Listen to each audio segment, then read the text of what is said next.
Ladies and gentlemen, welcome back to the finest dawn of War's Soulstorm casts this side of East Yorkshire. And today we've got a 1 vs 1 on volatile grounds. Playing on Team 2 as the Imperial Guard, we've got Calvin Klein. Playing on Team 1 as the Orks, we've got EZ's Nubz. Nubz will be opening up with a couple of Slugger Boys, a Generator and a Boys Hut. Whereas Calvin Klein is going to go for a triple Guardsman, a Tech Priest Engineer, and a Plasma Generator. So look at this, boys and girls, back-to-back interesting looking maps, volatile grounds. Very rare that you see it, and I'm not sure why, because I do quite like this map. I mean, it's basically all the fun stuff happens in the middle. Got relics on either side, got these little lakes, and you've also got a smooth cutting of critical locations right down in a diagonal path in the middle bits. So it does seem that what kind of side would naturally go for one side or the other?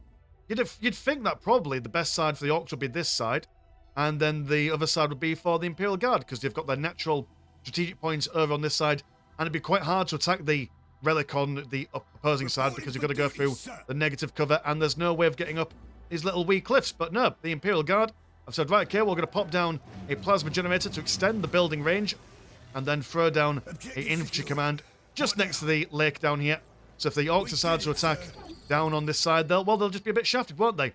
Imperial Guardsmen making quick work of the strategic points. Going to go over to the relics, expanding a lot quicker than the Orcs, but they did open up 3 Imperial Guardsman squads, whereas the Orcs only went for 2 sluggers, and I assume you are building up into a big mech. Yes, sir. A little bit slower. Oh, no, did you go for... Oh, you went for shooter boys as well, sir. Still 3 capping squads, but a little bit slower at getting them all out than the Imperial Guard. Quite nice that they're able to build up their main Tier 1 unit from the field command, as opposed to having to wait for their production building. Here comes the command squad, and he's quite handy at killing the big mech in a straight up 1v, well, a 3v1 if you include all the command squad's little friends. Already assaulting the Orcs natural. The Grot squad being chased away, but managing to finish off that listening post. The guardsmen on their own will have no love, no glove, or trying to take this building down on their own solo. Although, that being said, they are doing a fair bit of damage, in all fairness, and they have yet to lose one lad, actually, so ignore everything I say. Here comes the big mech. Blue for the boys, pink for the girls. Lovely colour scheme for EZ's Nubz here. Managing to protect and defend half and home as the Orcs go about with their blue moon, well, a white moon on a blue background. Kind of like when you're a kid and you see the moon in the middle of daytime, which always confused me as a kid. I was like, excuse me, Mr. Moon, what are you doing out during daytime? Didn't quite understand why that was a thing, but it was indeed a thing. Still is a thing, believe it or not. And when Big Mech comes in, comes a couple of gits, breaks them around. Grots are also coming in. Glorious charge. Big Mech teleporting in and then decided to join them after a little bit of a delay. Although, actually, a bit of a faux pas in the teleport department, as he's now got no escape, really, of triple guardsman squads coming over. That's a lot of lasgun fire to cause them some issues in the health department. As we mentioned, Big Mech isn't exactly ideal at taking on the command squad, even when he's been supported by a shooter boy squad. Got the Slugger Boys in, but they're being jabbed and stabbed by the bayonets, although a little bit of a dance going on over there. Managing to get squad wipe on those lads.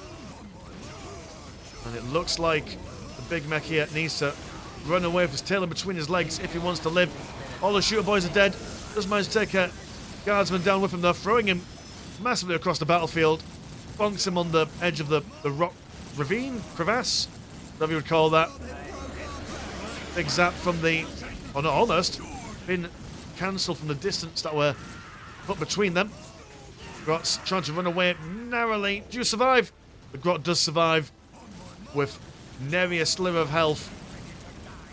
Yeah, but this is what I mean, you see, because now that the Orcs, even if the Orcs had friends to come defend, they've got to go across this negative cover, so don't quite know why. He's got no way of retreating, you see. So he's dead now. All the hopes and dreams of that Big Mech gone to the bottom of the ravine, as the guardsmen now have more or less control of the centre. They've got listing posts that have also been upgraded as well. And one advantage that they'll have is that, let's say, for example, they capture this point, build a listing post over here.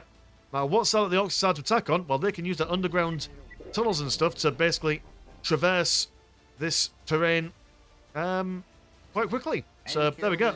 Got double war banners on the front lines, which always a risky thing. Even going for a third one.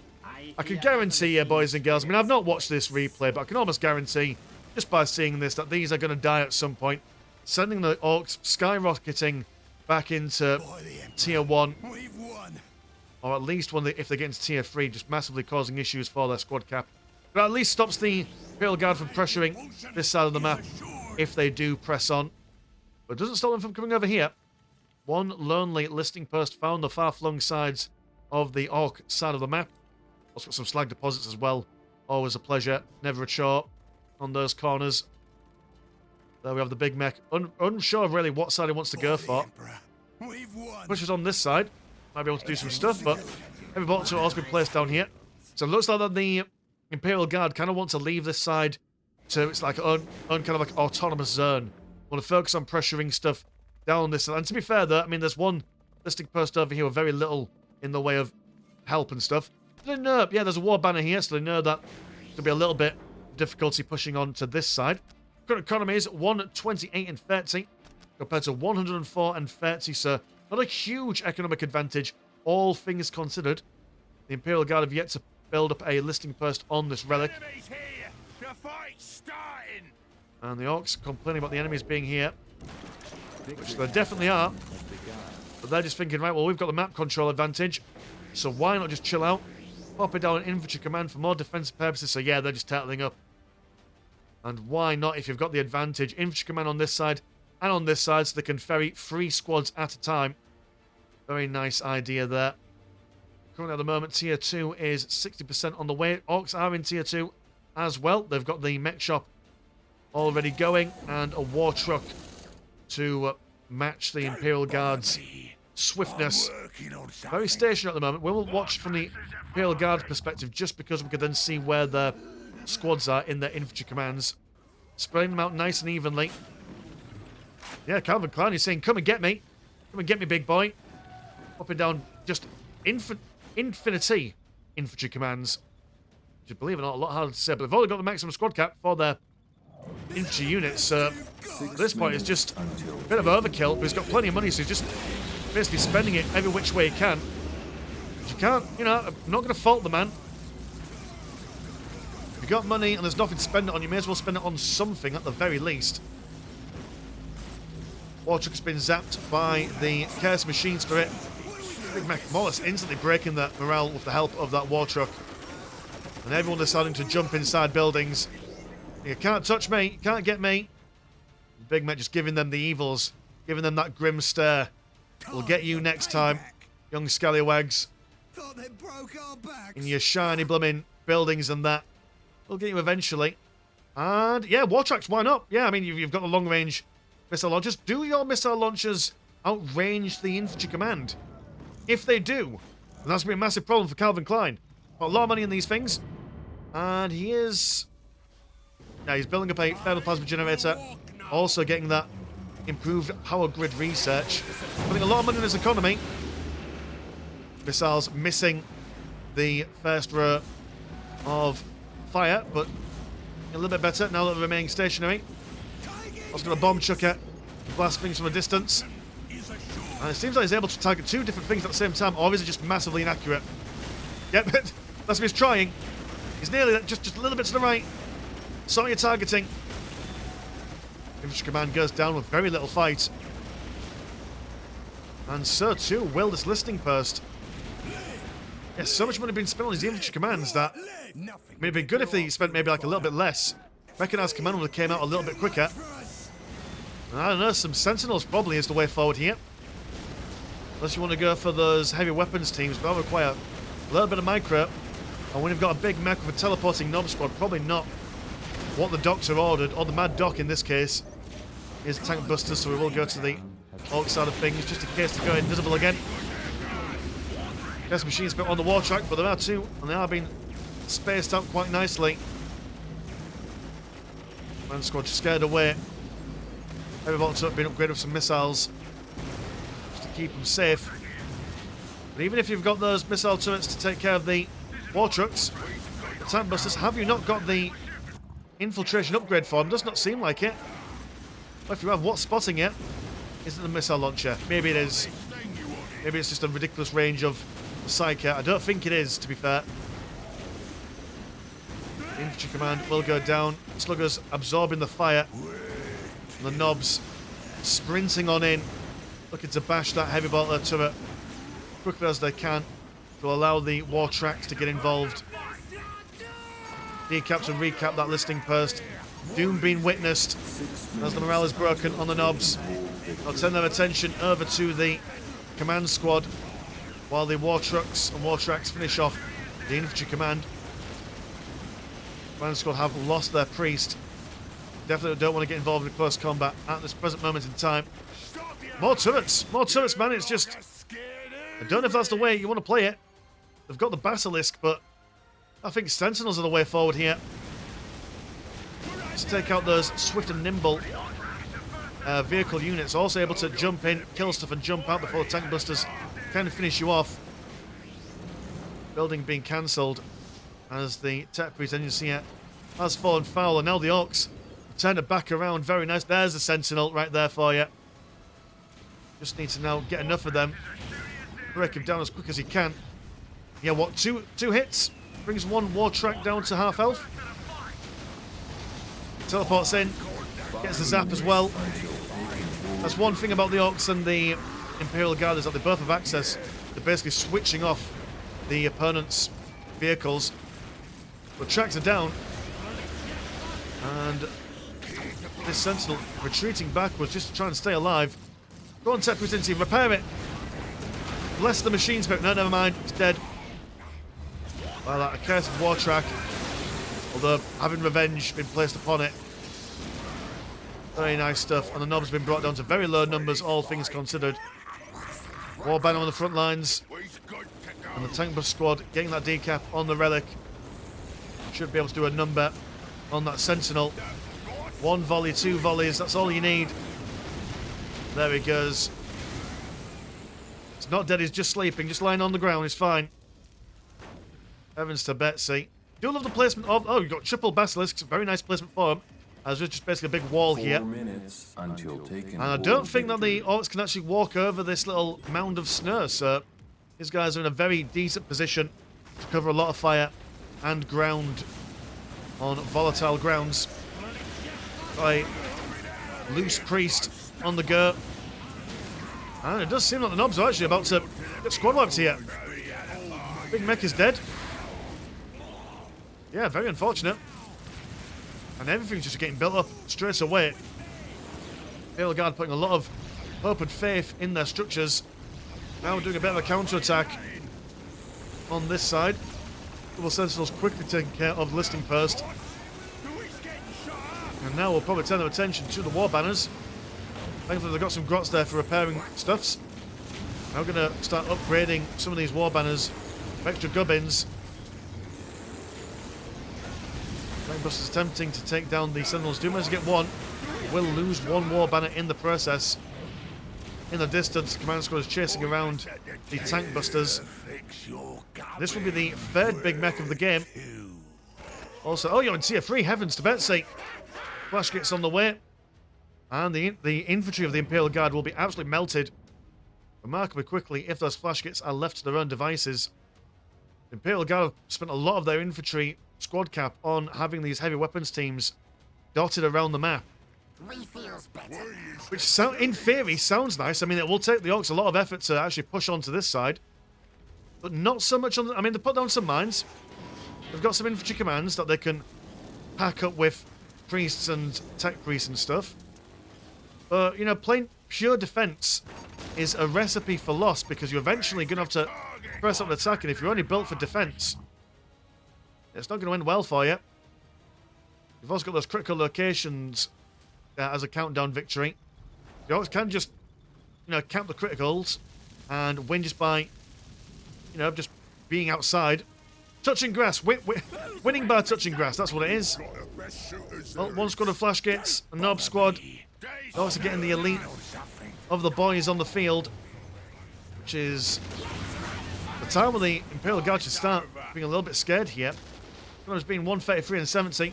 It's a 153 and 133. So the Imperial Guard have actually got a fair bit of green money saved up.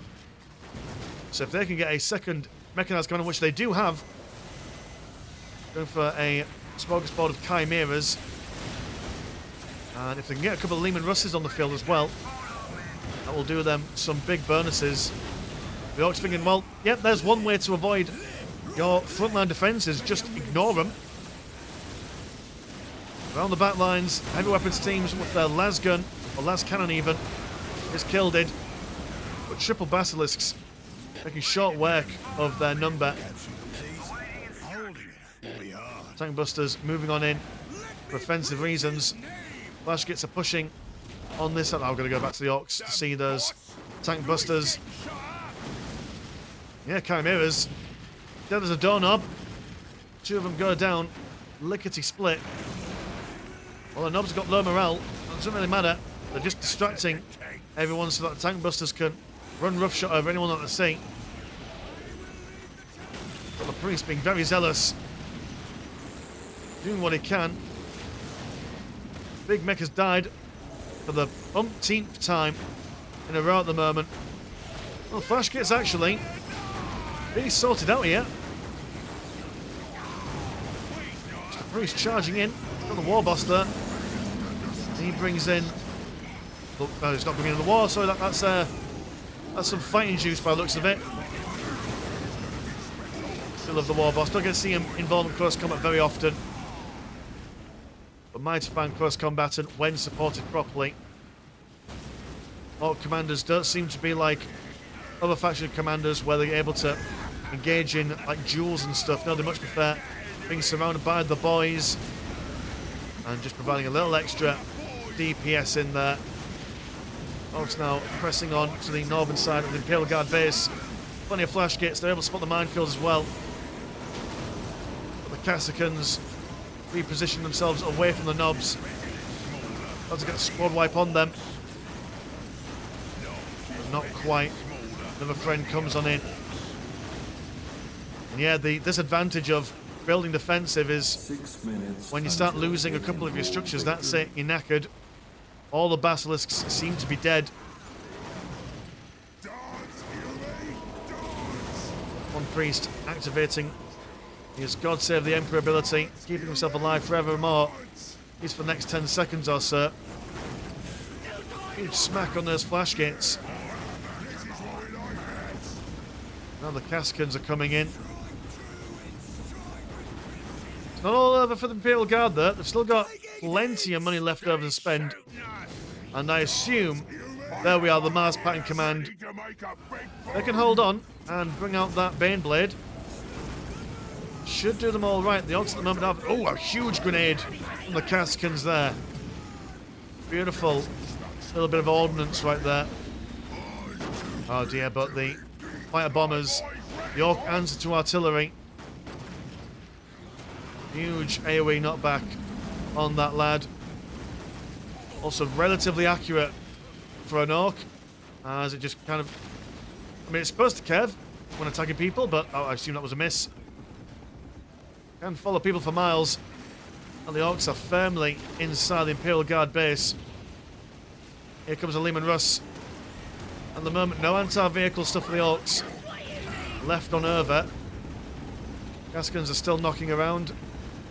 Another Lehman Russ to join the front lines as well. Well, the Orks get a decap in there. Imperial Guard's still got plenty of money saved up and still plenty of economy to play with. The Orks not going to press it any further. They know that if they do anything else, Imperial Guard can occupy that field command very quickly. And they've got their pound of flesh for the moment. May as well fall back and see what else they can bring to the table. And you're going to get out vehicle extra armor for your own looted tanks. Big mech on the way, more tank busters. And yeah, I mean, that's the plan. Late game Orks, you go for Nubz, you go for flash kits, tank busters, and whatever vehicles fit your fancy for your opponent. Another Basilisk, a little bit risky as we saw earlier on. With that big mech being able to teleport straight on over. Yeah, I thought it'd be a lot more defensible considering that you've got all this snare, but the big mech is just able to get over. I suppose maybe he can stand here and maybe that's what's got him over the edge. Oh, well, there's a Baneblade. There is a Baneblade. At the moment, the Orks don't have anything to really sort him out. Extra vehicle armor still on the way. Got the Ogrins. And, oh dear. Well, this is a bit of a shite show for them. I mean, they've got not their maximum squad cap, so actually losing these war banners is going to be a huge pain for them. If they want to reinforce their squads to higher numbers, that's if they're going to start rebuilding these war banners, and that's what I mean there. Real pain in the backside having these war banners on the front lines. Yes, they defend you, but you're just inevitably going to lose them. Unless you're super careful, which the Orks are not known for. Which are sprinting back on over, down to the southern side. And now they are capped at the moment. Any infantry lost is infantry unable to reinforce itself. Big Met teleports in, gets a zap on the Baneblade, but not enough time for these guys to catch on up. War Boss calls the war, speeds him up a bit, but even then, by the time they get back, Baneblade pulls out a big 180. Tanbuster's getting some shots off on the flanks. They're going to bring so much firepower to the Baneblade. Definitely one of the better relic units in the game. Some more tank busters, got that looted tank as well. Go for both of them. Where Lehman Russ is. Russ is over yonder. He's probably come back on over. But this is where Imperial Guard's defense now come into full effect. We've got the auto cannons. We've got a couple of las cannons too. And trying to charge over that negative cover as well has definitely not helped them at all. Ogryns with a priest, stay alive. Either Psyker or at least a command squad with a priest, with a Psyker, and they'll just be able to spot all these tanks. Or even, heavens forbid, field command. There it is, the long range scanner. Spots them and wipes them out very quickly. I've got the looted tank doing a bit of artillery fire. And the Lehman Russ flanking around towards the flash gits on the northern side. How good are you at taking them down? Not a huge amount of damage in all fairness. Unfair the flash gits. Much more comfortable at killing infantry. I do agree that maybe Calvin Klein's gone for the right idea here by keeping his infantry back and waiting for the right time to engage those flash gits. The numbers go down. There used to be a lot of Ork heavy infantry and elite units. Not so much anymore. Baneblade being repaired by the Tech Priest engines here round the rear. What an annoyance from the perspective of the Orks. Lost all the flash gits by the looks of things. And the tank busters as well. Brought down to very low numbers. Have you just left the game? Goes out GG. And that, boys and girls, is all she wrote. There we go. What a cracking little game right there for you. Imperial Guard playing super hyper cautious and defensive, which almost didn't work out for them. That Ork aggressive push down towards the end of the game was quite substantial. Managing to get those Lehman Russes just at the nick of time. And because they didn't have any tank busters, they couldn't really push in any further. If they did have a sizable amount of tank busters, that might have been game over for the Imperial Guard. They didn't quite have the unit composition necessary for that final push. So there we go. So cheers, boys and girls, for watching at home. If you want to support the channel, have a look at the old Patreon. £1 a month gets you once a game a week. And the results with Discord when Discord things happen. Links in the description as always. I've been Mr. Landshark. Pleasure's always never short. Now, see you in a bit. Peace.